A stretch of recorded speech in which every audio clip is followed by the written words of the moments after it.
شاہ صاحب دیکھیں، آپ کے اعتراضات اپنی جگہ درست ہوں گے.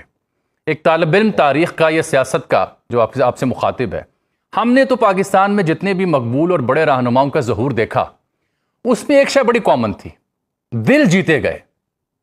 جو آپ کا طرز طریقت تھا ایئرپورٹ کے اوپر، وہ دل جیتنے کی کاوش نہیں تھی، وہ ایک رد عمل کی کاوش تھی. تو آپ اس اہلکار کو یہ بھی تو کہہ سکتے تھے کہ نوجوان ہمیں موقع تو دیکھو. ابھی ایسا ہوا کیا کہ تم یہاں تک نتیجے تک پہنچ چکے؟ ابھی تو ہم آئے ہیں. گلے لگاتے اور اسے کہتے تمہیں یہ زیب نہیں دیتا، اور وہی ویڈیو جب آپ کی وائرل ہوتی تو آپ دل جیتتے. لیکن آپ کا رد عمل اس کے برعکس تھا. آپ اس میں ماضی میں لے چلوں، بھٹو صاحب کے کئی جلسے تھے جہاں پہ لوگوں نے جوتے بھی لہرائے. تو انہوں نے کہا مجھے اندازہ ہے کہ چمڑا جو ہے مہنگا ہو چکا ہے. ایسے کئی واقعہ سب کانٹیننٹ کی ہسٹری میں بڑے بڑے رہنماؤں سے منسوب ہیں. تو دل جیتے جاتے ہیں قبلہ. آپ نے ویسے تو دنیا میں بہت دل جیتے ہیں، عوام کے دل بھی جیتنے کی کوشش کریں. بس دیکھیں، یہ میں کوئی حرف آخر تو نہیں ہوں نا جامی صاحب. میں ایک گوشت پوسٹ کا ایک آپ جیسا بھی دوسرے عام شہری جیسا ایک عام انسان ہوں.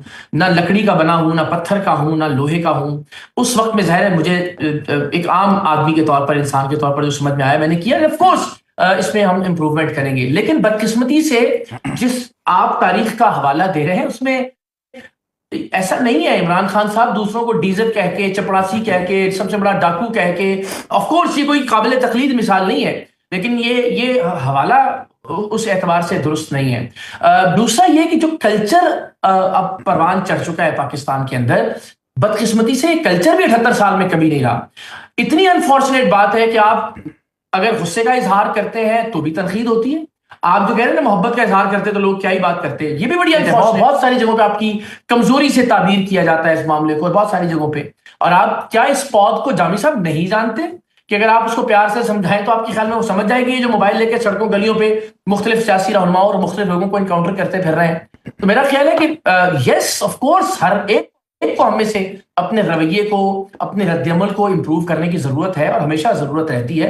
لیکن اس اسپیسیفک معاملے کے اندر مجھے لگتا ہے کہ بہتر کیا جا سکتا تھا. وہی بات کہ میں حرف آخر نہیں ہوں، لیکن بہرحال چلے میں آپ کا شکریہ ادا کرتا ہوں کہ آپ اس بات پہ اتفاق کر رہے ہیں. حالانکہ آپ دلائل کی روشنی میں بات کو طول بھی دے سکتے ہیں کہ آپ یہ اتفاق کر رہے ہیں کہ آپ امپروومنٹ کی ضرورت ہے. میری خواہش ہوگی کہ امپروومنٹ آئے رویوں میں، بالخصوص جب آپ ایک تحریک کو اس کا ایک چہرہ بننے کی کوشش کر رہے ہیں یا اس کے ایک رکن کے طور پر آپ بات کریں. سربراہ آپ اپنے آپ کو مانیں یا نہ مانیں، but it will remain the fact کہ اس پارٹی کا، اس تحریک کا فیس آپ ہی ہیں ابھی تک. آپ نے دو چیزیں اٹھائی ہیں، اور تیسرا نقطہ آپ پی ٹی اے کے بارے میں بات کریں. دو چیزیں جو آپ نے کہیں کہ یونیفارم والے کو سیاسی گفتگو زیب نہیں دیتی اور اہل خانہ کے بارے میں گفتگو.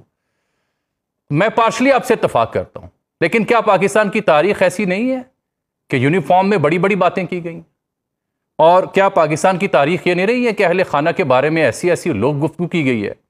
محترمہ بینظیر بھٹو شہید سے لے کر کے، نواز شریف صاحب کے اہل خانہ سے لے کر کے، محترمہ مریم نواز سے لے کر کے، عمران خان صاحب کی اہلیہ بوشا بیگم سے لے کر کے، کس کا ذکر کروں اور کس کا نہ کروں؟ اس میں تو آپ کی اور میری رائے میں کوئی اختلاف نہیں ہے. میں یہ کہتا ہوں کہ یونیفارم میں پاکستان میں سیاست کی جاتی رہی، یونیفارم میں پریس کانفرنس سیاسی کی جاتی رہی، یونیفارم میں سیاسی مداخلتیں کی جاتی رہی، حکومتیں گرائی جاتی رہی، حکومتیں بنائی جاتی رہی. یہ سب کچھ ہوتا رہا اور یہ سب غلط ہے، اور ہم علل اعلان روز اول سے اس کے مخالف رہے ہیں. یعنی میں ہمیشہ یہ حوالہ دیتا ہوں کہ 20-21 برس ہو گئے اے آر وائی کا حصہ رہتے ہوئے بھی، جہاں یہ تاثر تھا کہ شاید ایک پرو اسٹیبلشمنٹ ایک وقت میں نیریٹو، اور آج بھی میرا 20-21 سال کا ٹویٹر کا اکاؤنٹ دیکھ لیجئے، میری ویڈیوز، میرے پروگرامز، زندگی میں کبھی کسی جرنیل کے حق میں نہ کبھی کوئی بات کہی نہ کوئی لکھی، اس لیے کہ ان کا کام ہے، جو وہ کام وہ کر رہے ہیں بطور مجموعی افواج پاکستان جو حفاظت کا فریضہ سر انجام دیتی ہے، اس پر ہم ان کو سلوٹ پیش کرتے ہیں. تو اس پر تو کوئی دوسری رائے نہیں ہے. درجنوں ٹویٹس موجود ہیں، یہی ہائرارکی محترمہ فاطمہ جناح سے لے کر بے نظیر صاحبہ اور کلثوم نواز صاحبہ، مریم نواز صاحبہ، بشرا بی بی اور علیمہ خان صاحبہ تک. بشرا بی بی کے عدت کیس کے حوالے سے درجنوں ٹویٹس اور پروگرامز موجود ہیں میرے، اور ویلاگز موجود ہیں.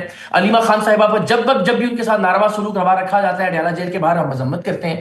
تو ہم تو علل اعلان یہی نیریٹو آگے لے کے بڑھ رہا ہوں کہ یونیفارم میں کسی کو پولیٹیکل کامنٹ نہیں کرنا چاہیے. اب آپ کے ساتھ یہ ہو رہا ہے تو وہ غلط ہے، کسی اور آدمی کے ساتھ یہ ہوا ہے اس کی انٹینسٹی زیادہ یہ کم ہو سکتی ہے، وہ ٹھیک ہے. بس یہ دو رنگی جو ہے، یہ جو منافقت ہے، اس کو میں بے نقاب کرنے کی کوشش کر رہا ہوں. بھائی آپ یہ کہتے ہیں کہ یونیفارم والے کے ساتھ، یونیفارم والے نے اقرار الحسن کے ساتھ جو کچھ کیا، اقرار الحسن کو برداشت کرنا چاہیے تھا. تو بھائی پھر یونیفارم والے آپ کے ساتھ جو کچھ کر رہے ہیں آپ بھی برداشت کیجیے، پھر آپ کیوں چیختے ہیں؟ تو یہ بنیادی بات ہے اور بنیادی اصول ہے جس پر یہاں چونکہ آج میں نے دوبارہ ایران امریکہ جنگ کے اوپر بھی جانا ہے تو آج وقت کم ہے میرے پاس پروگرام میں. دیکھیے جب آپ سینٹرک ہو رہے ہیں پی ٹی آئی، آپ کے جو گفتگو ہے، آپ کے جو ٹویٹس ہیں، آپ کا جو تنقید کا محور ہے، وہ میں اگر فیئر انالیسس کروں تو وہ پی ٹی آئی سے وابستہ اکاؤنٹس، پی ٹی آئی کے چاہنے والے ویلاگرز، صرف ان تک محدود ہے. تو شاہ جی آپ یہ سیاست شروع کرنے سے پہلے اپنے آپ کو لمیٹڈ کیوں کر رہے ہیں؟ ون پارٹی سینٹر کیوں ہو رہے ہیں؟ ایسا نہیں ہے، میں یہ فیکچولی درست بات نہیں ہے. مریم نواز صاحبہ کا 11 ارب روپے کا جہاز ہو، بجلی کے حوالے سے معاملات ہوں، پیٹرول کی قیمتیں بڑھنے کا معاملہ ہو، گیس غائب ہو جانا ہو، آپ ایشو بتائیے اور اس پر آپ کو میرے ٹویٹس، ویڈیوز اور ویلاگ موجود ملیں گے. آف کورس پرسنٹیج زیادہ ہے پاکستان تحریک انصاف کے حوالے سے، اس لیے کہ اس وقت پاکستان تحریک انصاف کے فالوورز زیادہ ہیں. جتنے زیادہ لوگ ہوں گے، جتنا زیادہ وہ آپ پر تنقید کر رہے ہوں گے، رد عمل کی ظاہر ہے یہ جوابات کی پرسنٹیج اور ریشو بھی اتنی بڑھ جائے گی. اور دوسرا بہت بنیادی بات ہے، جب بھی کوئی نئی تحریک آتی ہے وہ ریجیکٹڈ نیریٹیوز کو زیادہ ڈسکس نہیں کرتی، وہ پاپولر ترین نیریٹیو کے اگینسٹ آتی ہے. شاہ جی باتیں میرے پاس بہت ہیں، لیکن آپ وعدہ کریں کہ آپ جلد میرے ساتھ اسٹوڈیو میں 1-on-1 بیٹھیں گے، آن ایئر وعدہ کریں. میرے پاس سوال بہت ہیں. جب آپ نے یہ دلیل دی ہے نا تو وہاں پہ میں دیکھ رہا ہوں کہ آپ جواب دیتے ہوئے لوگوں کو کہہ رہے ہیں اگر آپ باپ کی اولاد ہو تو یہاں ٹھہرو، یہ ثبوت لے کے آؤ. ندیم افضل چند صاحب کو آپ جانتے ہوں گے، چند صاحب نے بڑا اچھا تبصرہ کیا ہے. وہ کہتے ہیں جب آپ سیاست میں آتے ہیں تو آپ کو سب کچھ سننا پڑتا ہے، حوصلہ رکھو میرے چند. یہ میں کہہ رہا ہوں آپ کو. جی میں پھر کہہ رہا ہوں کہ جس سیاست کا منظرنامہ اور سیاست کا اور سیاستدانوں کا خاکہ آپ کے ذہن میں ہے، پہلے ذرا اس تحریک کے بارے میں اور اس میں میری حیثیت کے بارے میں تھوڑا سا سمجھ لیجئے، پھر آپ کو اندازہ ہوگا کہ منافقت سے کام نہیں لینا. سیاستدان نے ووٹ مانگنا ہوتا ہے، سیاستدان نے اپنے حلقے کی سیاست کرنی ہوتی ہے، وغیرہ وغیرہ. میں تو ایک شعوری اور فکری اور نظریاتی بات کہہ رہا ہوں، اور اس میں جو بات مجھے ٹھیک لگے گی میں اس کو اعلان ٹھیک کہوں گا، اور جو بات مجھے ٹھیک نہیں لگے گی میں منافقت کا سہارا نہیں لوں گا.